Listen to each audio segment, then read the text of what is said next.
Hi,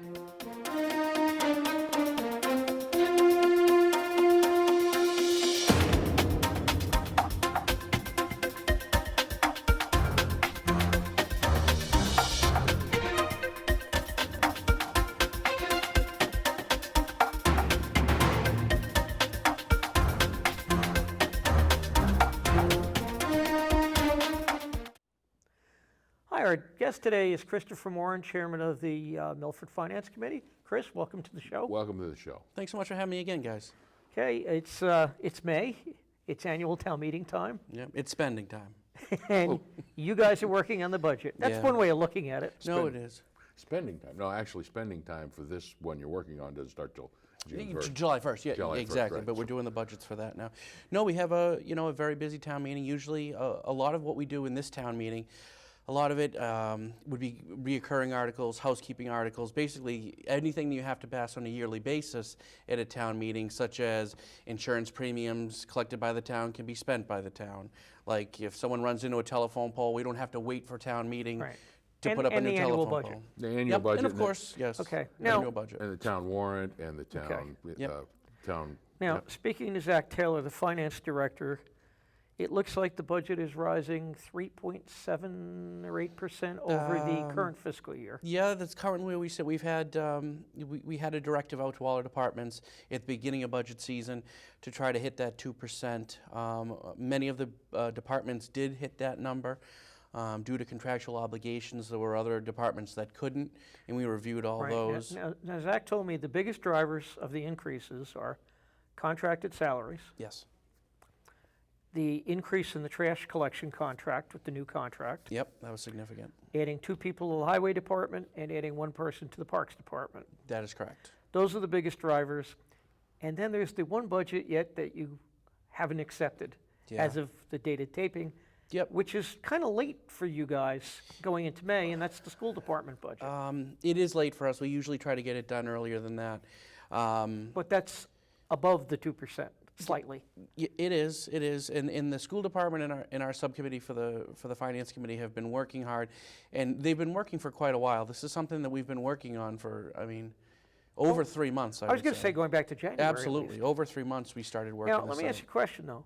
In the last couple of years, the Finance Committee has always separated out the increases in special ed and English Language Learner, or ELL, and funded those, sort of like said, okay, we're going to fund those, and not count them against your 2%. Yeah, It seems like this year, though, they're counted in that it's hard. I think the way that thing, and that's why you have a yeah, 4.9 roughly. Yeah, we had a little bit increase. of a different method this year in which the schools presented things. And I know it sounds crazy because the number should just be the number, but there's a wrinkle with the different departments in that particular department of something where if it's state-driven and it's mandated, we're not going to hold that against you. And that's when we talk about SPED and ELL. Well, any more than you hold if a department has a salary contract that drives them above 2%, you don't say, sorry, cut expenses. No, exactly, exactly. And that's what we've always tried to do with the schools, is that when you have that particular mandate from the state, whether it's through SPED or ELL,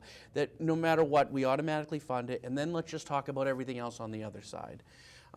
It went a little bit differently this year, and I think we're kind of seeing that it's dragged it out a little bit longer. I think both sides have agreed that next year we're going to kind of go back to the old recipe. So if you took out it worked a little bit. the increases in special ed and ELL, isn't their percentage right in line with the rest of them? Well, it's still a little bit higher. I mean, they have, when you have a young teaching staff, and it's hard to explain to other people that they have what's things called steps and they have And lanes lanes, as yeah. well. So people incrementally move up as their age goes up and as well as their experience goes up.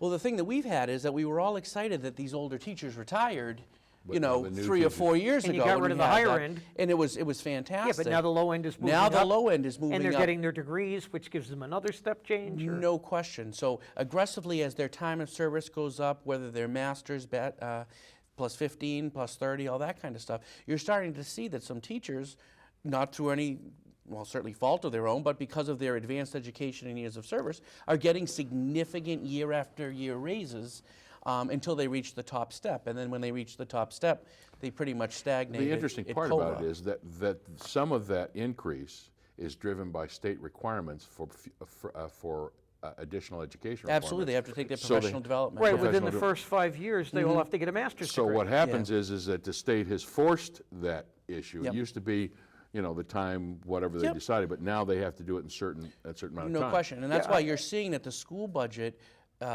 employee portion, which of course is a significant portion of what their budget is personnel. You're seeing that go up exponentially because of the steps in the lanes and education levels.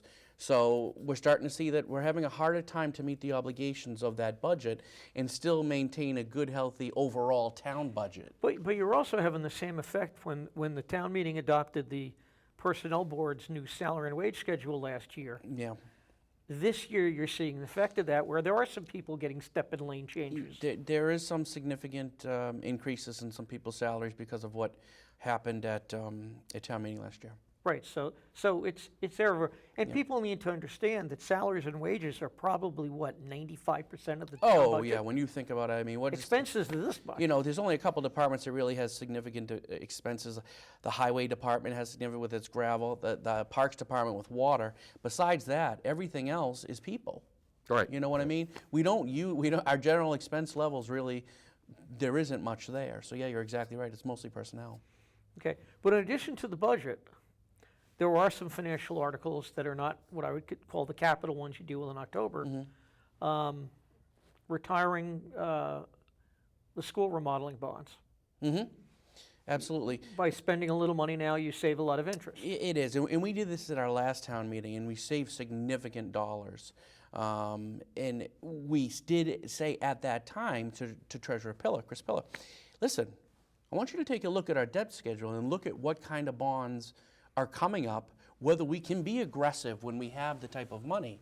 Because to spend now to save later, you save money on the long run of the percentage that you're paying on the bonds, as well as it comes off the operational budget too, because our debt service number goes down when you pay that off as well. Right, so is that one. One of the more interesting ones, 400,000 more for consultants for the final stage of looking at the water company acquisition. Yep, and that still is up in the air, and that's something that I'm not going to get too in depth on, just because we're still meeting under Right. executive But not session. the that kind of- 400,000 Not, part. no, absolutely not. So, And I talked to town council Jerry Moody, and he's like, do you want to stop now? This is, or as he puts it, 400,000 on a $62 million acquisition is not bad money to spend to make sure it's the correct course to go. oh, and that's absolutely true. And the selectmen are very firm on making sure that all due diligence is done.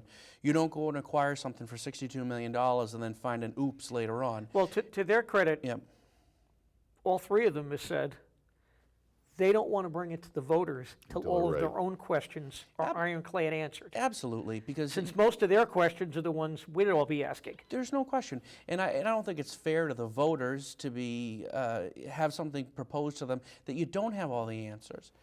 Otherwise, what am I voting on? If I didn't, I'd be an automatic no right away. I'll tell you that personally. I need the questions that I have answered, as well as the voters of Milford want them as well. Well, you're one of the lucky ones because you get the briefing. Yeah, well, So you know where the status I do, of things are. and there's a lot of great work being done by the selectmen and making sure that this is done the right way. And that's why a lot of people are wondering, why is this taking so long? We take something like this very, very seriously, and we've been working on this for almost 2.5 years. That's how seriously we Well, I was take going it. to say, it took the town, through the state reimbursement process, a good 2-3 years to get Woodland School built. It's the same amount of money. Yeah. You don't just want to go out and say, hey, let's spend $62 million. No question. And then there's like how like we you're going run out to it and- dinner, Yes, so- absolutely. There's no question.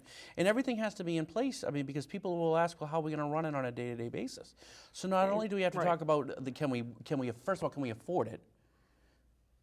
Our rate's going to go crazy if we purchase this. You have that aspect, and then you have the other whole aspect Does it of affect the town's borrowing? who's going to turn on the lights the first day of we take possession of the Well, water company. speaking of that, there's an article on there to ask the state legislature to let the selectmen appoint a water commission until it could become elected. Yeah. That would then run, or be the Right. townspeople responsible for running that And in then the electorate. then you have to explain the enterprise fund and all kinds of, I mean, there's a lot Absolutely. of things that go along with it that just need like to the be sewer cleaned. has ones. Yep, and the selectmen have always said from the beginning, and when I say the beginning, when we talked that we really were finally at a place where we think we Which might is pull the about 5 trigger on years it. ago. Yeah. We said we would have a town meeting completely dedicated to the water company. We weren't going to try to mix it in at the end of this meeting and or the end of it's an too big. October meeting or something like that, exactly. It's a significant decision It that absolutely needs is. to be focused So, on, without question. Another article on the warrant, $125,000 to complete the engineering for Route 16 to redo from Water Street to the Hopedale line, and the biggest part of that is not just the repaving, but redoing the Route 16 140 intersection at the hospital and widening that to turn lanes. Yeah, absolutely. We've been talking about this TIP project for a while now, and even last town meeting, we even allocated some funds For land taking. For land taking, exactly. So outside of this engineering money and the land taking money, though, the state's paying for the, Yeah, they're paying for like 75% of the project. It's Yeah. fantastic. And when you have projects like this, you have to take advantage of them. And besides that, anyone who sat at that intersection, know we have problems. Okay. Yep. When you're at 16, when you're at 16 and 140, and you don't have a right turn lane, you need turn or, lanes. there's no, or you want it, or the front car wants to take a left. Let me tell you, at 5 o'clock, these people coming home from work from Bellingham, they want to go home. They're not going to let you go.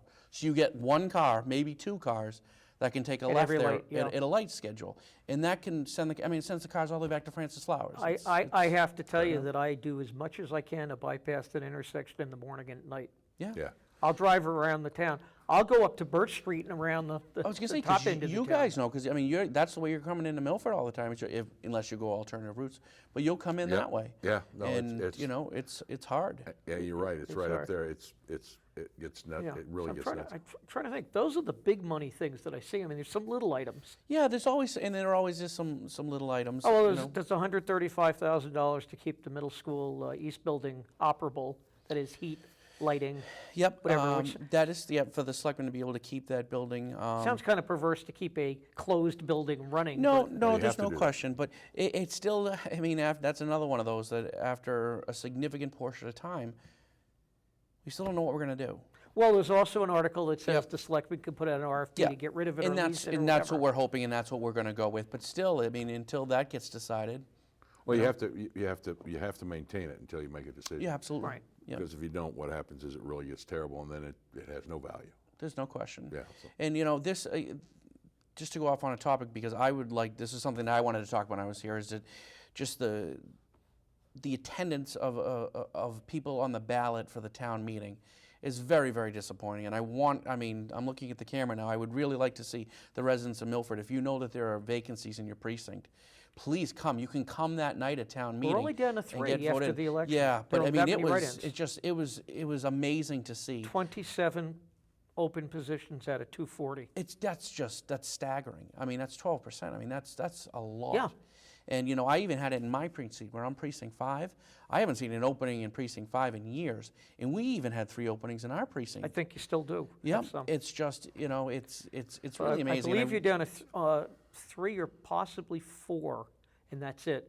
So a lot of them were written in at the election. Yep. But I agree with you. You know, Al and I live in towns with the open town meeting.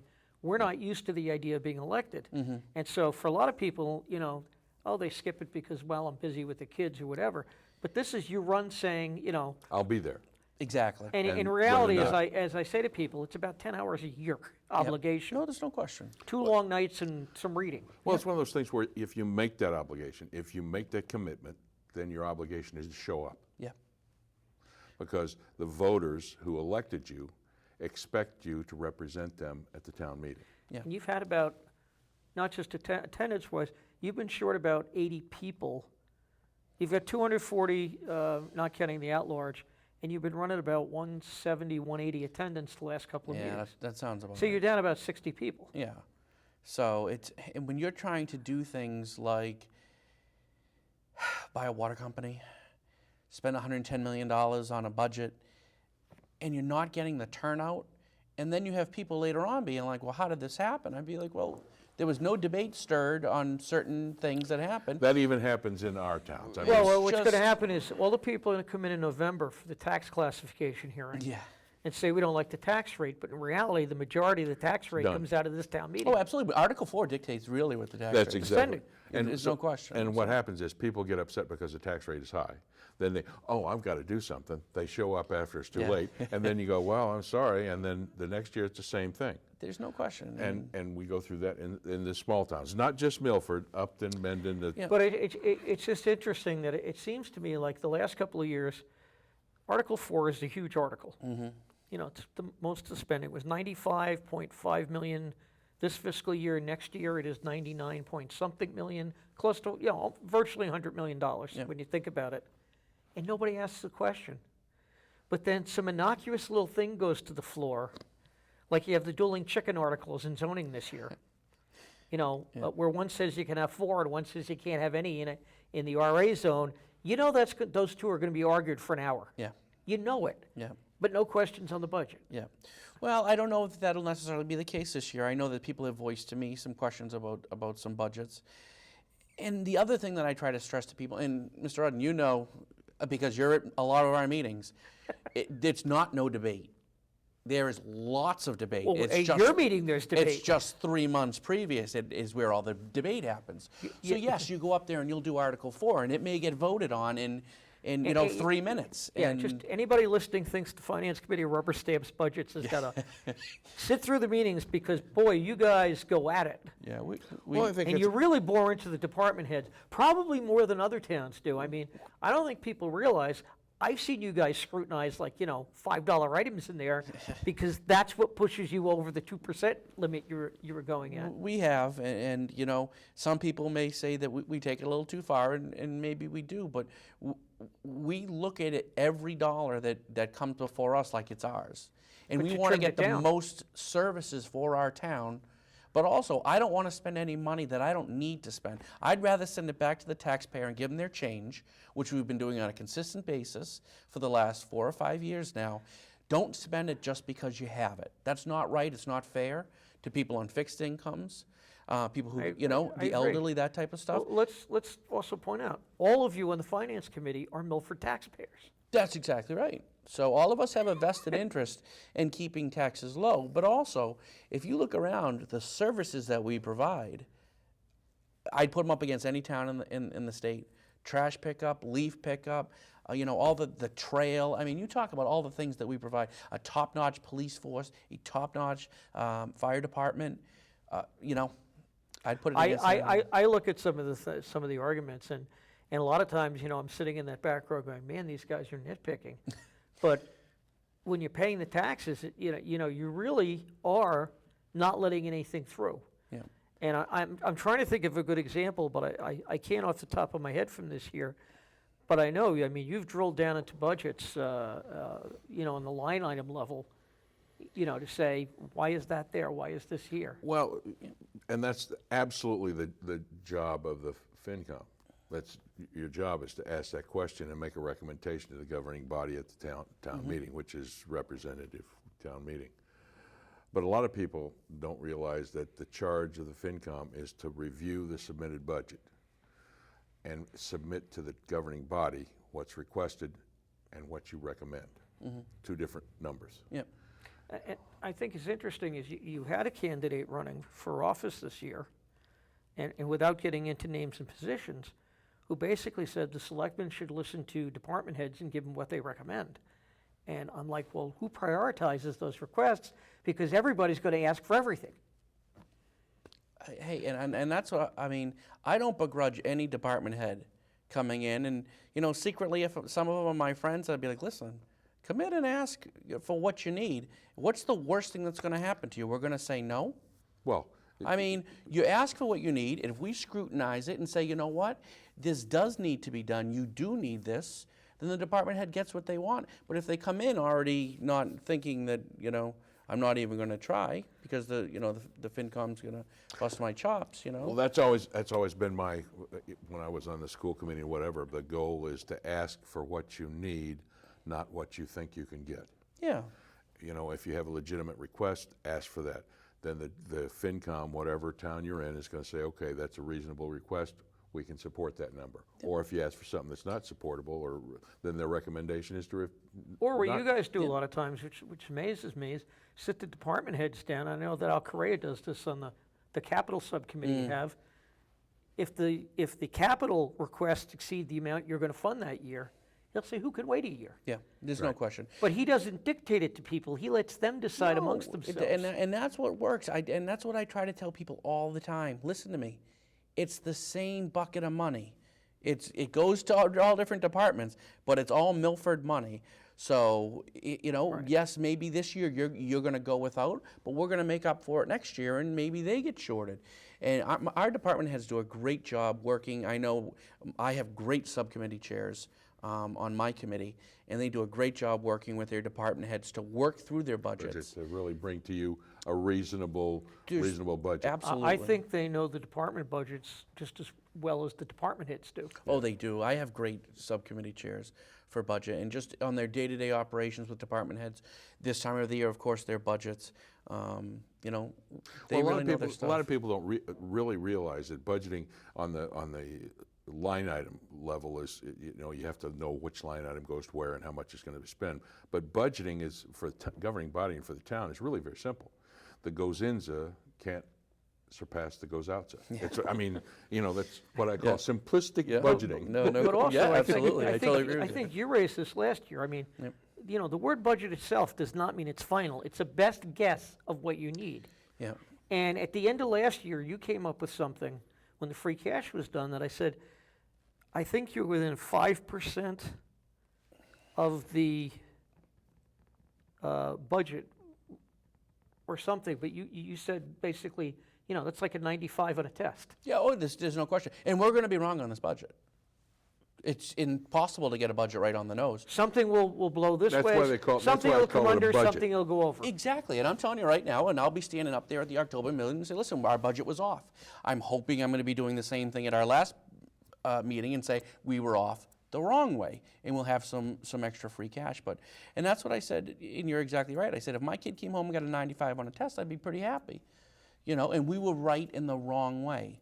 If we were off $3 million or $5 million and we were in debt, then, we would have an issue. But we were right, and we were right in the wrong way.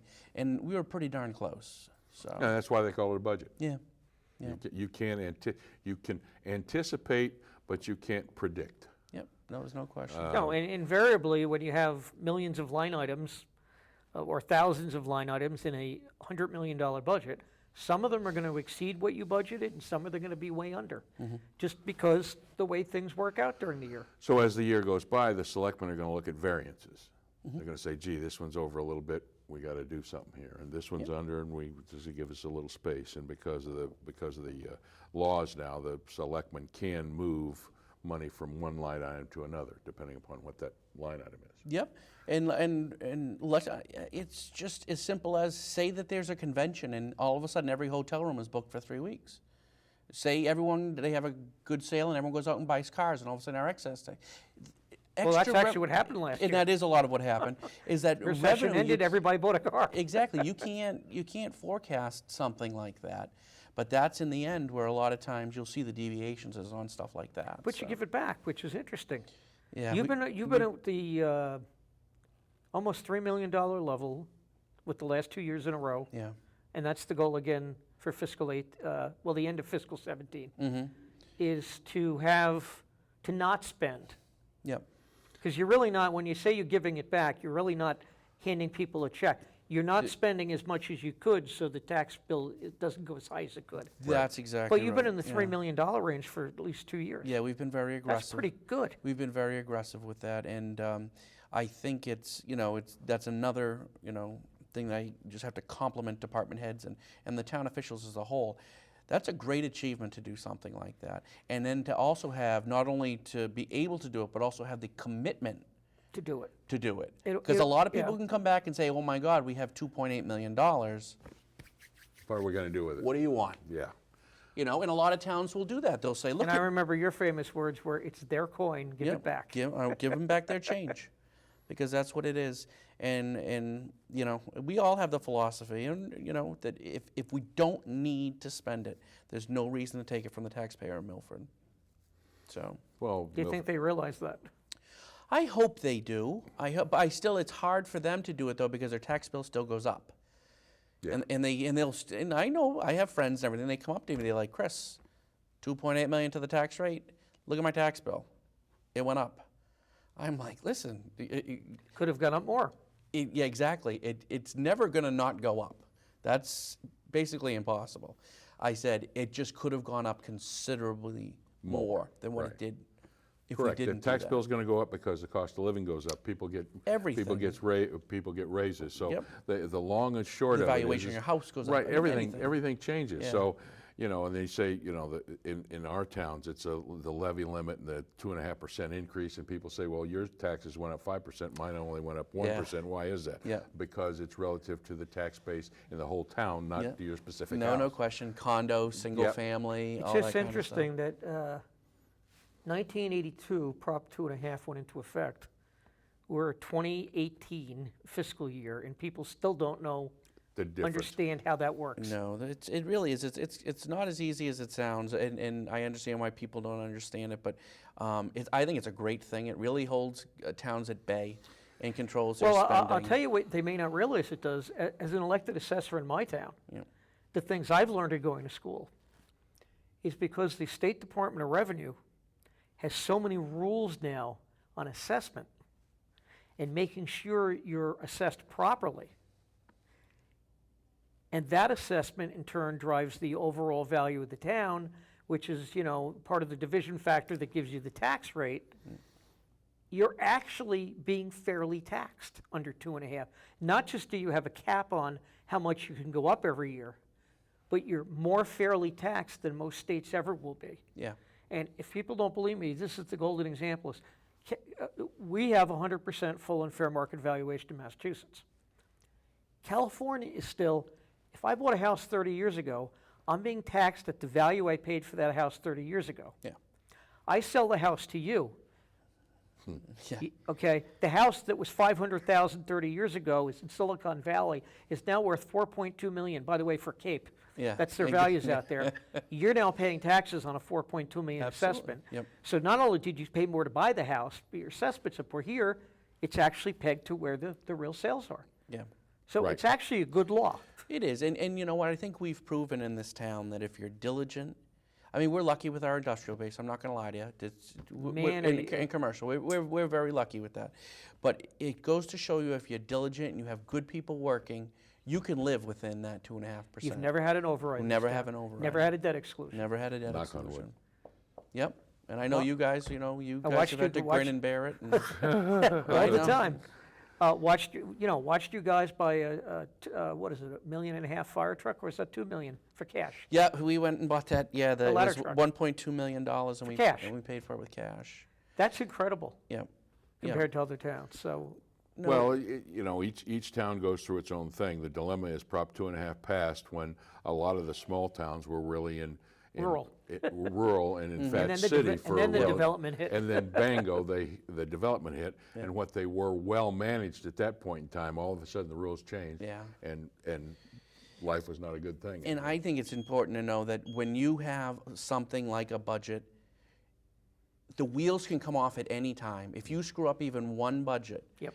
you pay for it from years and years Oh, and yeah. years. And that's why every year you can't say, oh, we'll let it go this year. Because you can afford it this year. It's year 3, 4, and 5 is when you're going to put your hands up and say, we can't do this anymore. Right, that's exactly the case. So, and then the other piece of the puzzle is everybody's wanting the infrastructure to be improved to keep up with time. So it's almost like, okay, the cost of living and that stuff is going to go up, but also if you're going to maintain your infrastructure, you have to pick up some debt. I mean, if you're a small town. Yeah. So, you know, you're always fighting that battle. Anyway, believe it or not, we're out of time. It always goes so quick when I come on with you guys. I don't know. It's the fastest half hour in the world, I tell people. I know. My Can we FinCom get- meetings don't go this fast. You know, can we get you back after the town meeting to try to course. keep up the dialogue on what happened there? I told you I'm always available for you guys anytime. I love coming on. So. Right. Thanks very much, Thank Chris. you. Thank you guys. Appreciate it.